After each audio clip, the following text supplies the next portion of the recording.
আসসালামু আলাইকুম। আজকে আমরা জানবো ইন্ডাস্ট্রিয়ালে ব্যবহৃত থ্রি ফেজ মোটর সম্পর্কে। চলুন শুরু করা যাক। দেখছেন ইনকামিং লাইন হয়েছে এমসিসিবি অর্থাৎ moulded scale circuit breaker. Incoming line ঢোকার পরে দেখুন মেন কন্ট্যাক্টে ইন হয়েছে। মেন কন্ট্যাক্ট থেকে তার পাশে একটা স্টার কন্ট্যাক্ট আছে, স্টার কন্ট্যাক্টে ইন হয়েছে। দেখুন স্টার কন্ট্যাক্টের উপরের লুপটা শর্ট আছে। দেখুন এই যে লুপটা শর্ট, এটা হচ্ছে চিহ্ন হচ্ছে স্টার।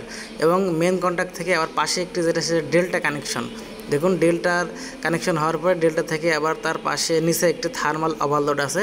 থার্মাল ওভারলোড ইন হয়েছে এবং থার্মাল ওভারলোডের সাথে একটি গোল চিহ্ন যেটা আছে সিলেকশন নব, অ্যাম্পিয়ার সিলেকশন নব থেকে।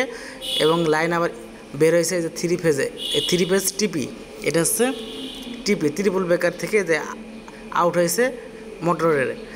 এটা হচ্ছে স্টার এবং ডেল্টা। এই কানেকশনটা প্রথমে স্টারে চলবে, পরে ডেল্টায় চলবে। এখানে দুইটা কানেকশন, দুইটা পাম্প চলে। তো এরপরে দেখতেছেন যে পুরো ওভারভিউটা স্টার ডেল্টা স্টার্টার এবং রিলেও আছে। দেখছেন রিলে আছে, টাইম কাউন্ট করে 10 সেকেন্ড পরে ডেল্টাতে চলবে। এবং পুরা বক্সটা যদি আমরা দেখি, এই যে দেখুন পুরা বক্সের ওভারভিউ। এখানে পুশ বাটন এবং অন বাটন আছে। আসসালামু আলাইকুম। অন্য কোনো ভিডিওতে দেখা হবে।